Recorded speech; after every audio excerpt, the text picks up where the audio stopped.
All right, this is another episode of Groundwork where we interview the leaders leading the highest performing ecosystem teams around the world. And today I'm really excited to have Michal join me from Yext, where he's the VP of Alliances. So maybe you could start with just telling us a little bit about your journey and how you got to where you are today. Thanks. I appreciate it. Great to be here, and thanks for having me. Yep, I just joined Yext 2 months ago. My day 60 is around the corner, so it's a very fresh thing, and you all know what it is, what it looks like in the first 90 days. I came here from Twilio, which is it's just very similar in a concept company in a customer experience space. I spent there 3.5 years. We built a business around non-for-profit and humanitarian aid, as well as education business. And before that, I spent a bit of a time at Intel building the strategic co-sales partnerships. Yeah, the Yext is a whole different story, and I'm extremely looking forward to what are we going to build. Yeah, that's awesome. And I would love to start talking about the first 90 days in a VP role at a company like Yext. And so maybe you could just tell us a little bit about, you know, once you've decided that this is the adventure you're going to take next and that this is the role that you want to do, what does that kind of planning process look like? What mentality are you having to get yourself into to take on a new role at a company like that? The thing that attracted me to Yext big time is the composable architecture. You have several bits and pieces that work together, but whenever you build a solution for the customer, you don't necessarily have to use all of them. You can pick and choose whatever you want. And because of that, you need partners. And I'm Mhm. mainly thinking here about the system integrator partners, because even with the best, and some of our customers have insanely good software developers, but very often when you want to stitch several boxes, think about Lego bricks for as a better example. But if you when you have Yext and then you have some customer data platform, you have a CRM, you have e-commerce, you need a bit of a skill out there. So going to Yext, given the architecture, was like, okay, we need partners, and we need the partners which are quite good in putting all of those elements together. So that was like a primary reason of being there. Apart from the fact that I need to make one call out. My hiring manager and the TA from Yext were insanely good. I mean, like they were beyond industry standards. So what I love that. And I think the first 90 days, it's a very similar concept to everywhere where you go. You just need to do the basics. You need to, like do the proper research, bond with people. If you do a little bit of a change, make sure you do not trigger the immune system of the company so you don't end up outside. The basics. And whoever is whoever is looking at the first 90 days, gals and guys, don't try to do it yourself. Use this. This is not a paid advert, by the way. Just use this. Yeah, this helps. And yeah, I'm just using a couple of checklists, and it just works. You don't make the basic mistakes, and yeah, it's 90 days are great. And right now, the day 60, where we're building a strategic plan how to focus on pipe generation and how to deliver that value as a partners, because there are so many things that the teams can do in a company. Where Yext is right now and where the market is right now, the main added value is the pipe generation. Yeah, so that's what we need to deliver. That's awesome. And you were showing the first 90 days. I read that book when I was just before I joined Deal as well. When you mentioned the immune system trigger, I was like, oh, I wonder if he's read the first 90 days, because that is it's such a great analogy. For those who haven't read the book, you should read the book. But I tell people whenever they join Deal as well, like if you do have to change anything, like don't mess it up firstly, and don't trigger this immune reaction, because you see it happen with people when they've been at a company for a while and someone new comes in and they haven't proved themselves yet, and then they try and change a bunch of stuff. Just it's like an allergic reaction Yeah, to that. we all have this tendency, right, to do. I know better. I want to do this right now. You might be right.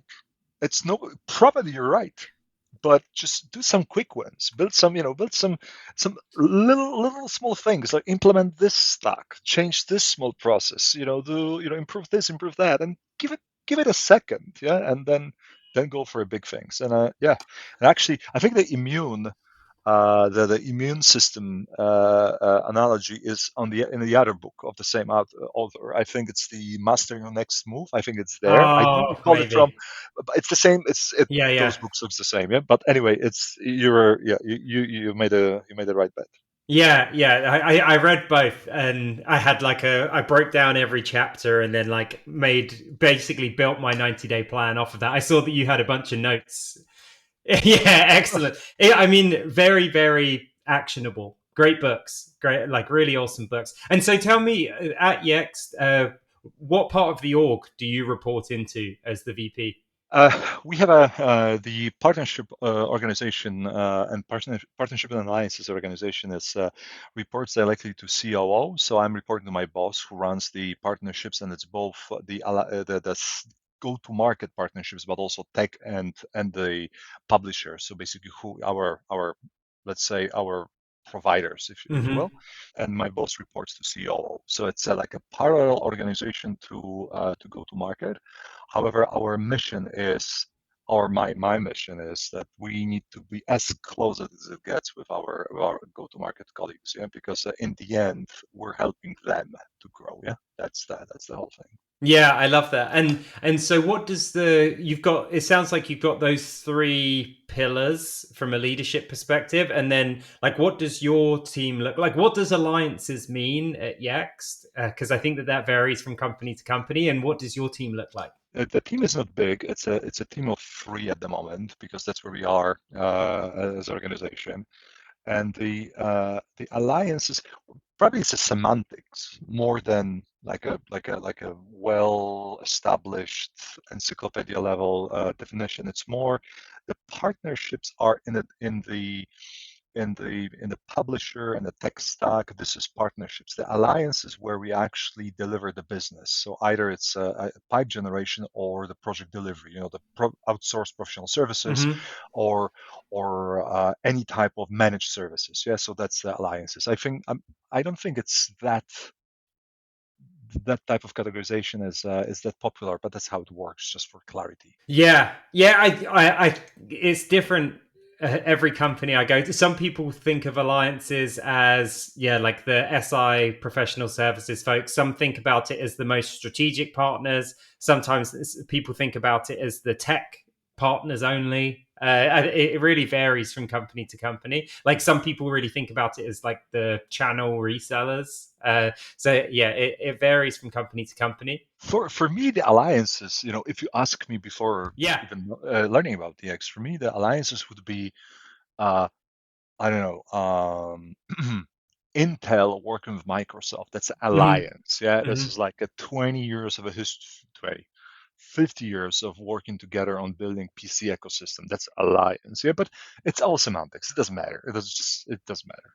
Yeah, and so I heard you say that pipeline generation is a focus for you. Was that during the interview process? Was that something that they called out that was important when you were coming in, or is that something that you kind of sniffed out as a priority?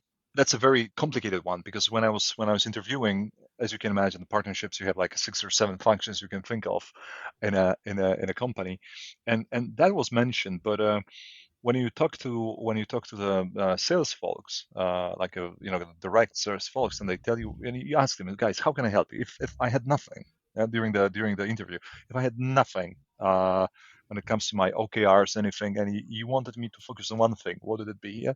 All of them said, look, if you could offload us a little bit with the pipe generation with a reason, that would be great. And a few months later, after I joined, we had a conversation with my CEO, and he said, like, look, we're doing so many things with the partners, but I think the most important thing is the pipe gen, yeah, because it's Hmm. first of all actually putting things on the table, so you're growing the company, of course, and B, it's also quite, it's you don't fall into the problem of attribution and all of that magic later Yeah, in a yeah. Salesforce. And probably you want to, and also for me, it's really cool because I can build the trust based on data with my go-to-market counterparts and say, look, this is X amount of deals I provided you. This is it's no like pure overlay, like I did this, you did that, but in the end we're both paid. Like, no, this is what I gave you, this is what I'm paid on, and I'm making sure this is the right thing for you to close or to pursue or whatever. Yeah? So I it's going to be tough. The market is not easy, but I at least it's clear, yeah, which I like. Yeah, no, I absolutely love that. And I think if I was to distill down what helped me be successful in this first year at Deal, it was focusing on pipeline generation for all of the reasons you mentioned. The reality is that having any complexity in the value that you're contributing to the company in general is a bad move, but especially in this environment, being able to just distill down to these are the deals that we brought to the company. Great. Yeah, everyone understands that. If the number's small, fine, let's make it bigger. But it's like that is really, really great versus like having a giant influence number and no one knows what influence means and how much it really influenced, and everyone can pick it apart. But what you mentioned that there are other metrics. Like, what are some of the other metrics that are potentially important, even if it's not the focus, or are you just like 100% focused on pipe gen? So there are two parts of two parallel metrics. The one is the quantity and quality of the delivery.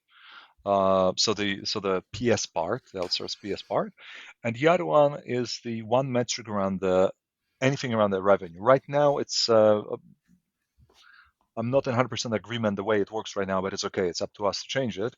And the one I'm thinking of is something around the SAL SQL type of a metric. Yeah, but it's still it's my day 60, right? So benefit of the doubt. We're gonna get there, but I need a little more time. Yeah. Yeah, yeah, that's amazing. Yeah, I love how you're thinking about this, though, and it sounds like you already had a really productive conversation with your boss there. Like, is that something that you expect to be a long term objective and goal for you, or do you see that maturing over time? Like, Oh, it will. I hope it will. I hope the moment we build the reliable, high quality arm of building the pipe, and it's both new logos, so like completely greenfield, but also working the customers which are already covered by our managed services partners. Those partners can also help us to grow these accounts. Like, how about this? How about that? So I'm thinking about both pipes. Once this is working well and it's well measured, we already credited and people know that we're like, okay, we know what they do. Then we're gonna start. I'm gonna start looking into elements. Okay, partner no partner deals, the sales cycle, the size, the mix, and all of that thing. And we're start. I'm pretty sure we're gonna look into improving that mix. But if I'm being honest, we're 12 to 18 months away from even thinking about this. Yeah, yeah, first things first. Yeah.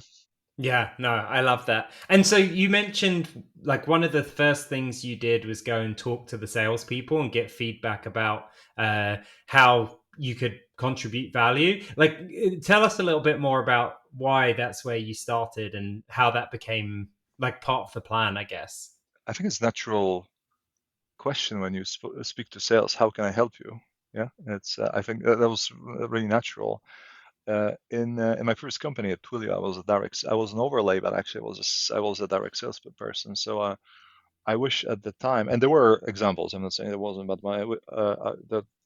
my ask to partners and partner team was like, how can you throw stuff at me so I can process more? Yeah, I can close more. So that was kind of natural, and yeah, I just want to make sure that the go-to-market guys understand my added value, what I'm thinking, and I want to really, they're my customers, yeah, the go-to-market teams. I want to make sure that they understand the value. It's the one thing that I've seen in a few companies, and probably all of us seen, uh, the partnership teams being like the team out there that goes for nice dinners and lunches. They have like a couple of partners, but you really don't know what they're doing. Sometimes you see them tagged on your Salesforce, but you can't really say what they did. I'm not saying it's always the case. I'm very far from this. At Twilio, I had a couple of partner account managers which are walking on water, literally.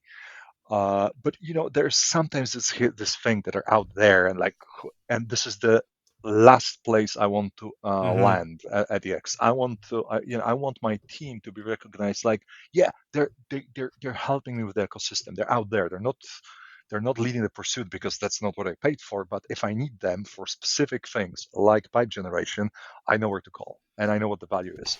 It's not this esoteric structure out there that does something, gets paid, and but you know, Yeah. No, it's.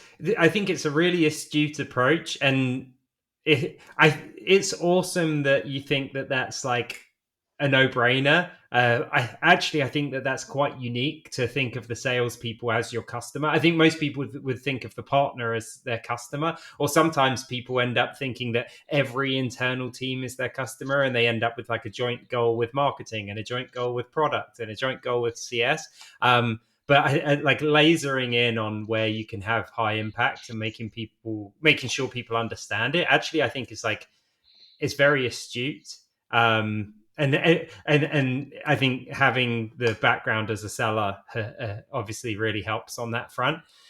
Like I think inevitably there is this friction that you described where the partner team exists outside of the business a lot of the time. With the sales team, with the success team, mostly with the marketing team, the relationship is Yext and the customer, right? And that's like the comms team, maybe PR. They spend time with other people out in the industry, but almost everyone in the business is like Yext and the customer. And then for you and the rest of the partnerships org, like it's the customer and their workflow, so like all of their partners Mhm, and all of their providers and tools and everything else. And so like it that perception of these are the guys that just like spend all of their time going out and meeting people and having nice lunches and dinners, I think is an easy one to fall into. And like as your team grows, how do you manage that, for one, that perception, but then also two, like how do you kind of bring the team, like the Yext company, along on the journey with you with the partners? Because the reality is that rather than your team getting closer to the marketing and success and sales teams, really the marketing, success, and sales teams need to get closer to the broader workflow that the customer exists mhm, in, which is all of the partners. So I'm interested in hearing your thoughts and mhm. approach on that. I think I'm a little too early here to have like a plan for the next 12 months. How are we going to get that? But the couple of things I want to do as a quick wins to show the company and the local teams that we care, and we care about being part of all of that, Mm-hmm. and also that we want to take them on a journey with the partners and ecosystem. So when they sell something to the customer, we're in Martech, yeah. So the moment you sell something to the customer, they have a tech stack outside of us. They have a SIs. They have ad agencies. There's so many ecosystems around that, and I want to make sure that they know where they can call to understand what that ecosystem is, and we can understand what customers are using, so we can get closer to the ideal partner profile or either a customer profile, depending how we do it. But it's right now what I'm a couple of things where I'm trying to show people that really we're part of this is first element is I'm really big on customer stories, and what we want to do, and we just released one, and want to thank one of our UK-based partners, the freeway partner story, yeah, where a customer story where there's partner, the customer, and us, where the value of three parties working together is written out there as an example externally. So it's like, oh, this is what you did. This is what they did. This is how customer is happy. So that's the one, because it's a proof point that it works. B, the good customer stories are the great sales material, because the friction of the risk, you're removing this very, very early in the process. So I'm very, very big on that. Second element is the conferences and the events, and the Martech and London. It's a lot of that. Yeah. We're right now we're thinking about one AI, of course, AI related conference, we're like, okay, here are the customers. So uh, this is the segment that we probably might want a few AEs to go, but who are the ecosystem partners, ecosystem players that attend the same conference that my partner managers or partner directors can go and do some outbound, some conversations, some bring some more people to our partnership program. Yeah. So these are the two first things that where we link all of those elements. And maybe the third example is also remember the pipe generation happens in the greenfield, the new logos, but also it happens in growing our current customers. And I really want to. I'm working very closely with the customer success team because they are able to tell me who those customers work with, the partners, the ad agencies, the tech stack, so we can do it better, can do something similar, we can grow something out there. Yeah. So I don't have any metrics, any joint Hmm. goals with them. I don't think it's necessary right now, but we're part of it. Yeah. I want to make sure they know we're part of it. We're not that partner guys that sit in the corner of the office. Yeah, that's awesome. And talking about, I saw that you have a like a data background early in your career. Is that right? Yeah, I did a PhD in economics back in the days, and I spent 7 years as a market analyst at Intel. So yeah, there's a bit of a data involved. Yeah, Yeah, you got maybe it. okay. So maybe a little bit of an understatement. But so, how does that factor into how you think about your metrics and your kind of ethos around your approach in your role now? Because I think if I think about the access to data and tools, partnership teams probably have the least versus most go-to-market organizations. The tech stack is getting better, but if you just about like reporting partner health or like their progress in enablement and everything else, I think it's super limited. But given that you have a bit more of a robust background with data, would be interested to hear how that's kind of informed your approach. Yeah, if I'm being entirely honest, I don't think it has that much of the influence. I think the one thing which is very helpful is to focus on a few key metrics. Many, there's the few people have a tendency of observing way too many metrics and trying to align to them, across entire funnel. And I mean, it's great, but it's unactionable. Yeah, I'm also a pilot, airline, the airplane pilot, and when you fly the pilot, you have 6 clocks. Yeah, you have to observe. You monitor 6 clocks, and in order to assure the steady flight, you have to look on all of them, all your bank angle, your attitude, your speed, all of that spiel. But, but and that's your monitor thing. But the one that you have to observe all the time is your speed. That's your KPI because where you're when the speed is gone, everything else is irrelevant because you're about to die or about to have a really bad landing. Yeah. So in the same spirit, it's like I'm going to observe several things like closed one, the pipe generation, the conversion rates for the things. I'm going to observe also the partner readiness. All the metrics that are there. But for me, I'm going to use only one metric to incentivize my people. I mean, unless someone forces me to do more. But if, for example, and it's not set in stone. I'm making this is academic what I'm talking about right now. I think when we are asked to deliver the pipe generation for the company, how about incentivizing the partner team on the sales accepted leads because that's the handover moment. That tells them about the quality of what they just did. Of course, I'm going to be looking how much of that, how the leading indicator into this, so all the EQLs and all of that stuff, and I'm going to also look into the bleeding edge of that. I'm going to look like how many of that stuff close, and but that's for me. It's just understanding the surroundings, but the metric will be one. So I don't. It's just a maybe prioritization is something that I learned for building the PhD and running the analyst system, and just making it as simple as possible so that people cannot question this data is shit. No, no, it's not. We've chosen this. We're observing one, and end of a story. Yeah?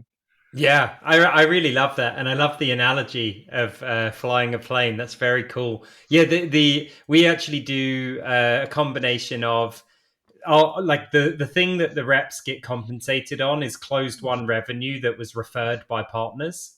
And so Hmm. and that so at the end of the quarter we count all that up, and that's how people get paid.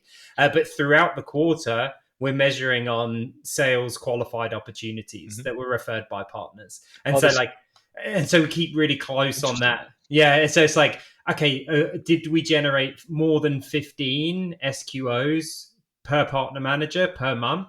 And we're checking in on that, and then like at the end of the quarter we can make sure, all right, did our close rate stay between 50 and 60%, and did the Hmm. average deal value stay above whatever it is, Yeah, and those other clocks. But for us, it's like really SQOs is the speed, and then like although we pay people on the revenue at the end of the quarter because that's what the business really cares about. Like if the SQOs fall off a cliff, we're probably not going to hit the revenue yeah, number at the end of the exactly. quarter. Uh, have you been paying your partner managers on the closed one revenue right from the start, or did you have a transition period? Yeah, so it depends on the regions. And how, because we've got 40 partner managers on my team, and so like it's certain regions there's like we have established partners and everything else, and so we can just put people on revenue straight away. Some other regions it's like, okay, we need to have a ramp, but we think we can get to close one revenue in like 3 to 4 months. And then certain other regions we're just on SQOs, because either the like the sales conversion rates aren't consistent, or they're like significantly below maybe other markets, for instance, or maybe the deal values are significantly below other markets, or there's just enough thrash in those metrics where we're like, okay, we just need to focus on SQOs, and like Makes sense. we'll count the revenue later. Makes sense. Makes totally sense. And I definitely see this being applicable here, although our team is probably 6 times smaller than yours at the moment. It's that progression. Okay, we're in a moment where the variance is very high, so it probably not there, but in a couple of quarters when the machine is healthier and the velocity is higher, like, okay, we know what it is. Let's move into the culture. This is good. I'm learning. Yeah. Thank you. This is good. Well, the other thing that we've run into, at least, and that this might be different for Yext. I'd love to hear about it. Like for on our side, our deals historically were kind of SMB mid market size deals and around the same ACV. And so we knew that if we generated 15 SQOs, they would translate into about a certain amount of revenue. What we've now run into as deals gone up market in the last like since I've been at the company, so like the last 12 months, like we've started to see that like one deal from a partner might be worth like 100 deals, because we're Hmm. starting to do these big, lumpy, true enterprise deals with partners. And so now we're kind of having to rethink that because like 15 SQOs might not be the thing anymore if someone's just bringing in two really big deals, Hmm. but Correct. they close and that person's doing like 400% of their number from a revenue perspective, and so we're having to kind of figure that out again for the more Hmm. strategic folks. But for the like volume type Yeah. partnerships, which is like 99% of our partnerships, it makes Yeah. total sense.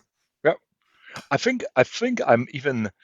I would love to give you the answer today, but I Please. think I'm even earlier than you were 12 months ago. Mm-hmm. So, although I know my data, I don't think there's enough volume. There's quite a bit of a volume, but there's not enough volume to start segmenting into the enterprise, mid-market, and the growth or the commercial. So, uh, if we have a second version of this conversation a year from now, I'll come prepared. Right now, I just don't have enough data on my hands to tell you what it is. Yeah, which I love, honestly, because so many of the people in our audience and community are going into leadership roles for the first time, and it's really easy to talk about like all of the things that went well in hindsight, right? Like, and you don't really address all it's like survivorship bias, but like having someone who's really in that early stage at the moment, I think is going to resonate with a ton of people. So I'm really pleased we're getting to talk about that. I wanted to shift Totally. gears a little bit and talk about some of the strategic partnership business you worked on when you were over at Intel. I think that's like a nut that a lot of people are trying to crack. That's, you talked about like the alliance of Intel and Microsoft, or these like big strategic meaty Yep. custom deals. Those are definitely like the ones that my team are trying to nail down at the moment, and we see it as Hmm. like a core tenant of the job. Like for anyone that's ahead of and they're trying to get to VP level, there's kind of like a couple of motions that you have to hit. You have to get like a partner program that's working for like the volume business, and then you also have to be able to go out and do the big strategic deals. And if you don't nail both of those, like you they're going to have to bring someone else in to be the VP. And so I'm really interested to hear from your perspective, like a little bit more about that strategic business and what you were working on there at Intel, as much as you can share, and even like maybe dig into one of those partnerships that you were working on if you can. That's a good one. And Intel was the first place I was able to understand how the software world works, because for before I went to Alliance's job at Intel, the job that I was doing was mainly around consumer. So, putting a silicon into the computers, into laptops, desktops, and figuring out how we're going to sell them to the consumer range as a in a mature market, which is a kind of a volume game already. I was Mm-hmm. witnessing the notebook market ramp. That was very enjoyable. But you have a free, basically in the consumer space, we have a free motions that in in Europe you would say Christmas, Easter, and back to school. Elsewhere, you would say back to school, holiday, and a refresh. Yeah, just not to offend Mm-hmm. anyone. And that's a consumer play. That's a silicon that's easy. You just line up shares, and that's it. I mean, it's not that easy. It's extremely complicated, especially with very thin margins. But when I started working in alliances partnerships with VMware, which is not a small software company, that's you start understanding like, oh dear, there are no free cycle. They're not only free cycles a year. Yeah, it's enterprise play. So basically, every quarter, every last 2 weeks of the quarter, it's a bloodbath. There's always not enough pipeline. Guess what? And you basically. Um, that's where we started working with. I started working with VMware with a couple of people. The team of the VMware was probably like a 10 people strong at Intel, and you're basically trying to figure out where to put Intel brand and Intel money to improve VMware business. Yeah, and it differs. Like in your case, what you just like said 5 minutes ago, how you pay your people. It really depends regionally what you do, and um, in some of the places, in some places, what you want to do is to help partner with your brand to get more closing, because there's a new product which works on a new Intel silicon. So the SVP of EMEA asks you to send some highbrow Intel folks into the closer events, like expensive dinners, and it's like, yeah, we're VMware for good and bad, and this is right product. It's like, okay, if Intel is behind it, okay, let's. I mean, it's not that way, of course, but you know what I'm saying. You just you deal with objections, yeah. The other way is like you get a call in the beginning of July. VMware has a February to January fiscal year, and you get the call at the end of June or beginning of July, and so you think you're going off for vacations, and you're not, because they're telling you our pipeline needs another 10% boost. Can you help us? So then you're moving from the closer events into the very beginning, and you're looking for the SDR MDR company that can help them to bring more mid-market deals or growth deals so you can close within a month, and so on and so on. Yeah. So I think that's where now, when I think about your first question, how I started thinking about the pipe gen with the team, or the go-to-market team, is because that's what we did in the VMware. The you sit with the people who run that show in the specific markets, yeah, Mm-hmm. and it's just like, where do you have a problem? Yeah, where do you need us? Yeah, because of course you want our marketing budgets, fine, but let's make it in a way that we can make it actionable for both sides. And Yeah, it's just about the conversation and putting the money in the right moment. Because the worst thing you could do, I hope we never did that. I haven't, but I've seen it happening elsewhere, where customer, software customer has a software partner, has a lots of shelfware, yeah, oversold licenses. The renewals are coming. Customer hasn't used 80% of it, so guess what's going to happen on the renewal conversation? We all been there, and someone out of context has this brilliant idea to have a marketing campaign to create more licenses for current customers. And you know what your partner is going to tell you. I'm going to skip this because I like to use profanity in business, but you know what you're going to hear. Yeah.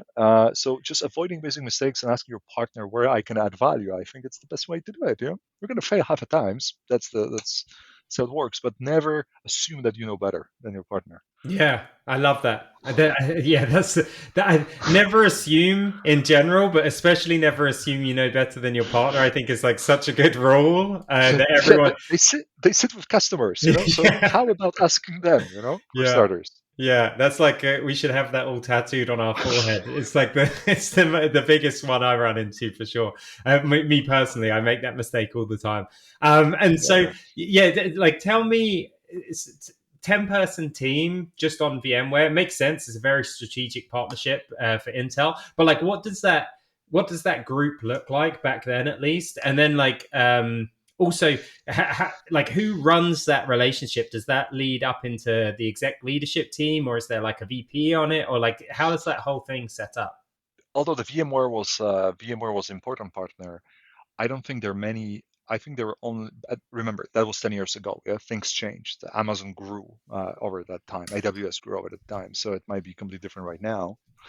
Uh, but at the time, we had a team that run by the VP who was running all the strategic alliances. So you had SIs, so you had someone like Capgemini, Accenture, et cetera, and then you had a partner, you had a tech partner guys. So we had Red Hat, VMware, IBM, and so on and so on.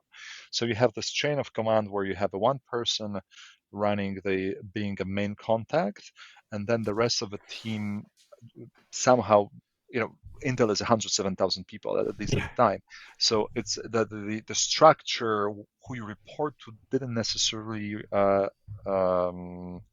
represent in a solid line terms the account setup because it would be more complicated. But you had a main point of contact. There was someone living next to VMware headquarters. The same person was on the other team because it was a relationship was big enough, and there was always a conversation between both.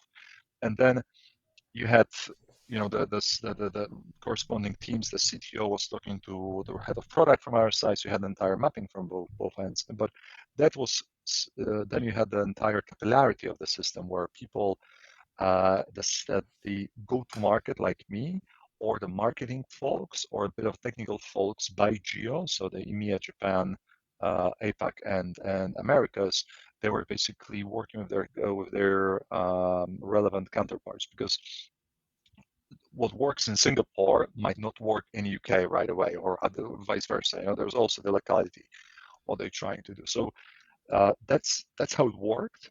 Um, and the one thing is that the relationship with VMware were special because the CEO of VMware, Pat Gelsinger, used to be CTO of Intel.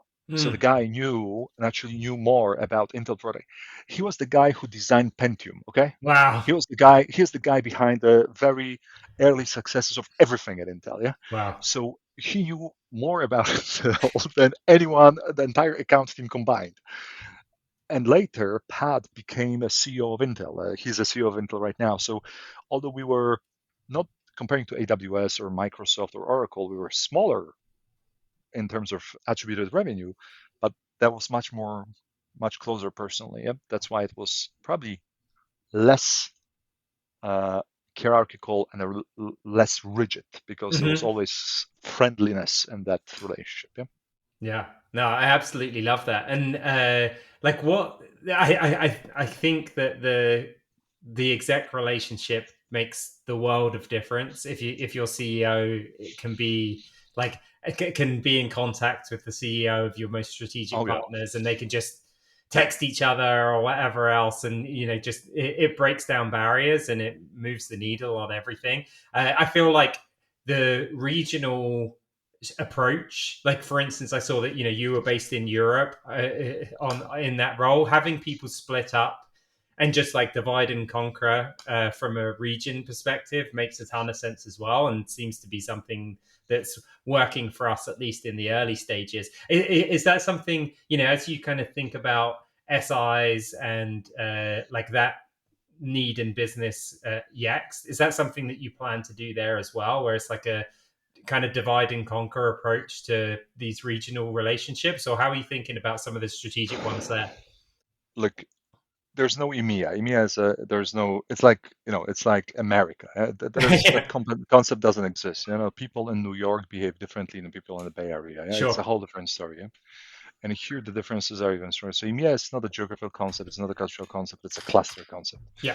I'm a big fan of. I'm a huge fan of having the regional split because you you know there are so many differences, including language. And I'm not talking about the language itself, French, Spanish, Italian, German, etc. It's the way you communicate. Yeah, and then some languages in Europe, when you say the word eventually, in some languages in Europe, eventually means maybe. So imagine Mm-hmm. when you sign a contract and you say that eventually you're going to get there, like fine, whatever, And there's so many things. So if you haven't been born, if you haven't watched the same cartoons being 5 year old, etc., I do believe it's going to be way harder for you to run the business in those places. Yeah, we did have we had a famous CEO at Intel who did, after 30 years of regional focus, not only partners but entire sales team. Yeah, the guys, the team in Santa Clara decided to do verticalization. So here's the retail, transportation, FIS, the usual thing, which is important thing to do within the culture. So when you have a sales team and opportunity big enough, Mm-hmm. especially in here UK, you have to have FSI guys, you have to have retail guys in the enterprise side. The retail guy will not be able to sell anything to the banking guy, but it needs to be within the cultural circle because and what happened was that they did that at the time and they chopped that across EMEA. So the Spanish guy who actually knew something about banks was calling on Israeli bank. The bloke from Italy who was running the Italian food retail Coop is calling on a Swedish, and that doesn't work. Mm-hmm. That just they don't have the same concept. They happen to sell the same goods or happen to talk about selling the same goods, but the culture gap is so big that those guys will never click. Mm-hmm. There's no way. So I'm a big fan of having people on the team who know the culture at least lightly, and they have a better results than having it too much mixed. Yeah, because Yeah. it's just too much translation. Yeah, just too much. I mean, we've seen. I had one colleague at Intel, just to brag a little more, not brag, just to mention a little more. We had a guy from Latin America on one of the toughest UK retail accounts. Like it was a train wreck. Another train wreck. It was really hard for account executive to drive it. The guy was Mm-hmm. was British because it was a British retail, very famous in Britain. Well, I'll skip the name. He couldn't crack it. He was good. He couldn't crack it. It was a problem. So we sent a Latin American guy. All the numbers went up for some reason. Yeah. So it is possible, but it requires extra skill. Yeah, it's an interesting one. We had someone on our team, who was like, we could tell that he had the potential to be a top performer, but just wasn't seeing the throughput in his numbers. And he was Mexico based, but he was partnering with companies in the US, and like we wanted to expand our LATAM region, and he'd been doing a really good job, but just like, he was an A player, but was having like B plus performance, which was still good. Like it was still above average, but we wanted to expand into LATAM, and we were like, hey, you're in Mexico. Like we trust you. Take a crack at it. See what happens. Suddenly he's doing 4x his number. It's like okay, like that's where we should have had you all along. And it was like transformational for him and for the business. And like it doesn't always work, but it's worth like moving those pieces around sometimes. I'm not. I know it's easy to say post factum and retrospective. Yeah, I knew it, but yeah, it sounds very very possible. Yeah. So it must be. But before we come off the Intel topic, because I got one more question for you. But before we do, it must be funny for you having spent all of your time at Intel, going into software, and then seeing this resurgence of silicon. Like the chip space in general is suddenly like a really hot, super interesting industry again. My father in law's from the like he's like a double E guy, like semiconductor guy, and like I think for the last 20 years he's been re-educating himself on software, and now suddenly he's like, oh, great, Oh, it's really? like it's all hot in hardware again. Maybe I'm not seeing that way. Actually, it's even if you have a very complicated, when you look at the NVIDIA Yeah, and other companies that push the AI elements and the useful ones, of yeah, course, uh, a lot of that stuff is around software. So actually, I'm sure. very happy that I spent 20, not 20, 16 years at Intel doing the hardware stuff. But yeah, I'm very happy to be in the software. Yeah, that's awesome. So I had one last question for you before we wrap up, because I know we're almost at time. At the start of our conversation, you mentioned that like one of the things you really liked about Yext was like the room for partners in the business model, and like the service offering and everything else. Like, I'd love to hear a couple of the other criteria that you had in mind when outside of like financial requirements or whatever. Like, what were a couple of the other things that you were assessing when you were deciding that, hey, this is where you want to kind of come and hang your hat for a while?